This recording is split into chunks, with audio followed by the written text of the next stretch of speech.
I started taking diphenhydramine when I was 15 years old. Uh, I didn't start off abusing it. I didn't start off taking it with the goal or intention of getting any sort of buzz at all. To be honest, it was purely innocent. I couldn't sleep. That's it. And I just wanted to sleep.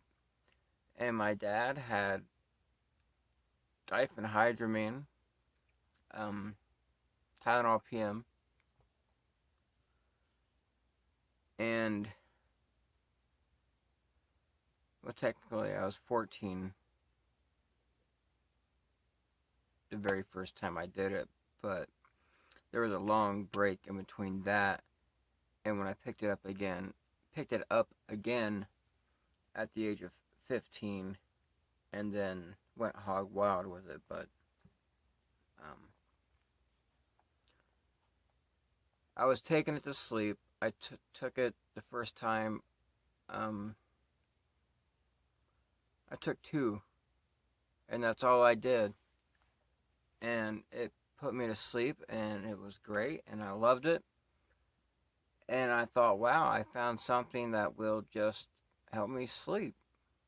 That's great because I've had sleeping problems my entire life, just racing thoughts in my head. I can't turn them off, and so I can't sleep at night. I found a medication, and it's not even prescription. How much better could it get, right? Like I said, I took a long break at the age of 14. Um, I won't explain why, but I picked it up again about, I can tell you it was September, and I was 15. And that's when I picked it up again. I stocked up on them for a few months to make sure I had enough to last me just a little while before I started taking them again. And still, to begin with, I was only taking two until my addictive personality kicked in. And my mind said, hey, wait a minute. If two puts you to sleep, and it works pretty well, what do you think four will do? Let's find out. So I did. I took four. And that was the first time I noticed any kind of buzz. I didn't see it as a buzz, though. And after I started taking four, it was like right after that, the numbers just kept going up. 4, 6, 8, 10, 12, 14, 16, so on, so on, so on. And I just kept taking more and more and more at a time. And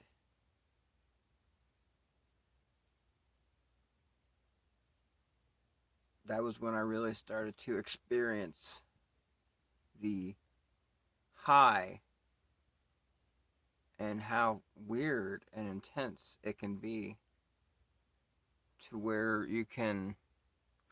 I took it for the effects of relaxation. It turned off your mind, it made music better, it made movies more interesting, and that's the reason that I took them. But there's a lot of things that went along with it. Um, the visual hallucinations were interesting. The auditorial hallucinations, when they first started, I didn't like them because it scared me. I didn't realize right away that they were audio hallucinations. I was 16. Took me a minute. I would be laying in bed and hear somebody screaming my name repeatedly, or I would just hear just a room full of people talking when I knew I was the only one home. I didn't like that. Um, and then later on, I didn't like it because it was just annoying. It was just like, stop.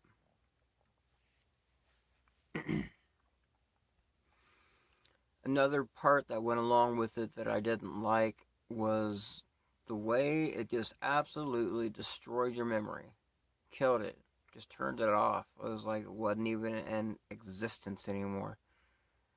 You couldn't focus on anything.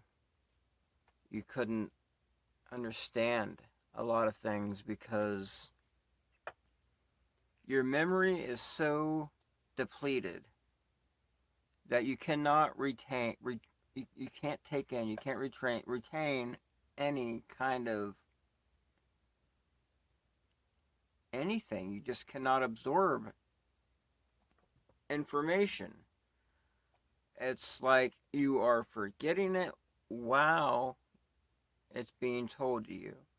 Like you hear it and you understand it for a second, and then while you're trying to understand the next thing, the next piece of information that's coming to you, you are forgetting the last piece of information because it's just so impossible to hold on to a single thought while you're on it. And that was very frustrating, and that was very annoying. I didn't like that. That was probably the number one most annoying part of the high. Confusion. Almost delusional at times, really.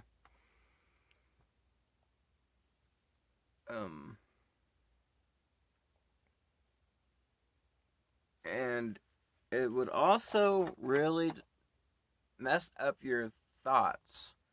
It would make you have thoughts that you never thought of before.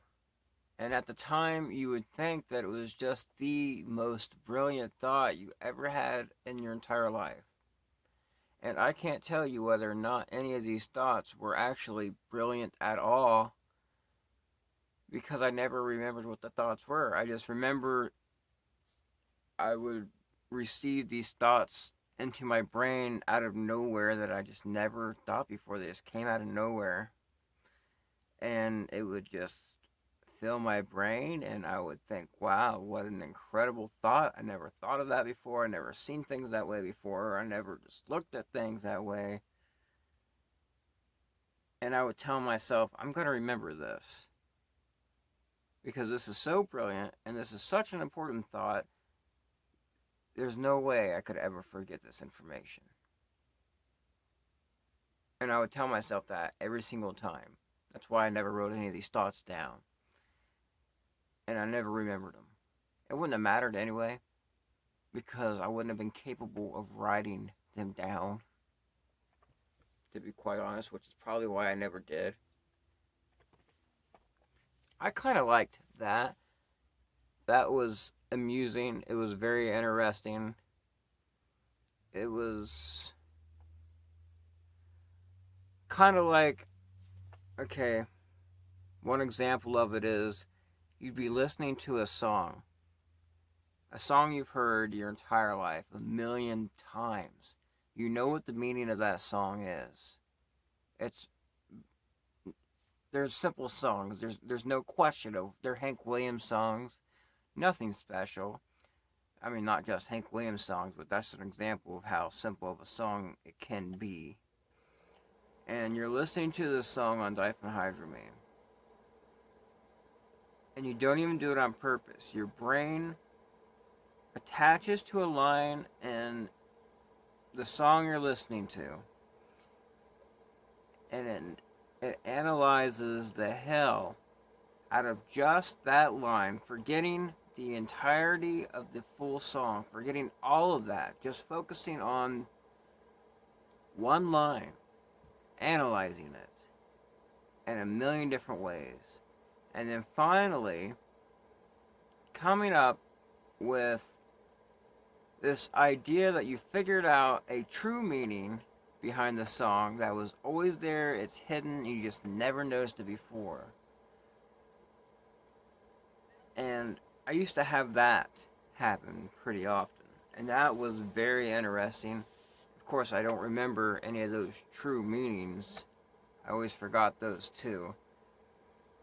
And it was just really weird thoughts that would just come out of nowhere. Another thing I remember is it would make you. Another example of just really weird thoughts is you would get into this mind trap where you just keep thinking, wow, I exist. I'm here. I'm real. I'm a real person. I can do things. I can move my fingers. I can move my arms. I can walk down the street. And then you think about other people and be like, wow, I know that person. They exist. They're real. And that's just another example of really weird thoughts that it would cause you to have. And I kind of enjoyed those thoughts. I've always been the type of person that enjoyed thinking outside the box. And something that would open my mind up to something that would open my mind up to thoughts that I never even considered before. Of course, I'm going to enjoy that. So that was interesting. There was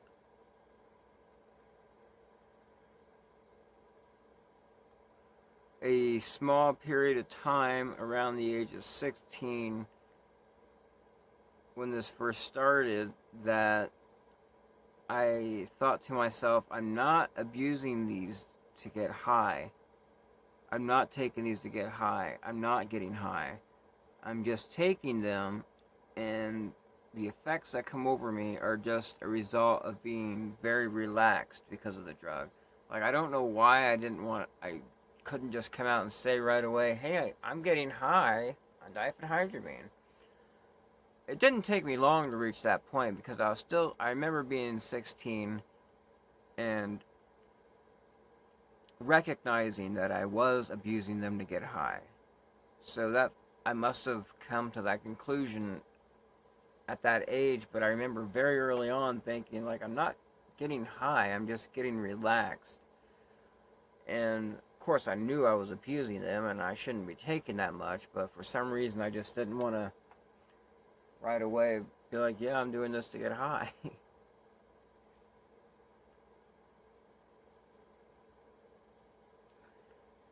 It's just unfortunate that it's just something that I've never, until recently, and hopefully it stays that way, never been able to just put behind me. It's always been there with me.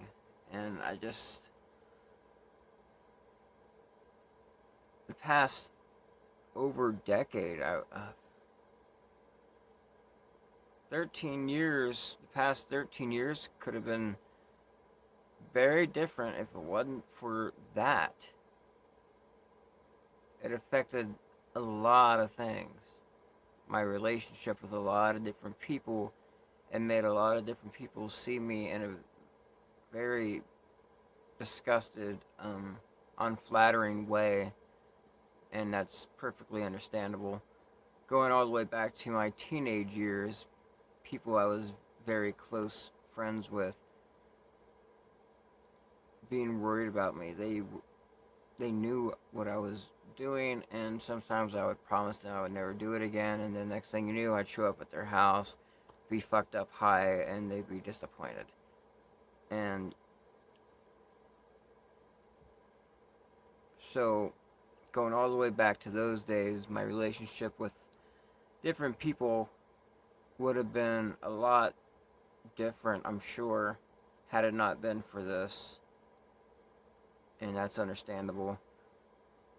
And of course, you fast forward into my adult years to where it's caused me to be pretty much a bad person, to be quite honest with you, a liar,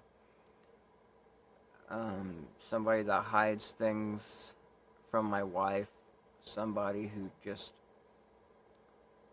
can't be trusted. And a lot of arguments, a lot of hardship would have not come to pass if it hadn't been for these. And it's just unfortunate that I held on to it for all these years, and it wreaked the havoc and caused the damage that it did. And I wish I could take it all back, but I guess the best I can do is just continue on with what I'm doing now and never look back and try to improve who I am and try to no longer be that person and become somebody who is respectable and somebody I can look in the mirror and be like, yeah, you actually did something well. So,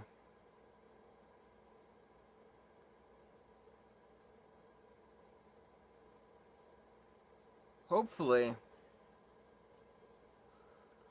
I'm going strong right now and I'm feeling fine. And I don't see myself going back at this point. And I can't see myself being in some situation to where I'm going, wow, I've gone this long, just fuck it, let's just do it. Hopefully I'm not wrong. Hopefully I'll never go back to that.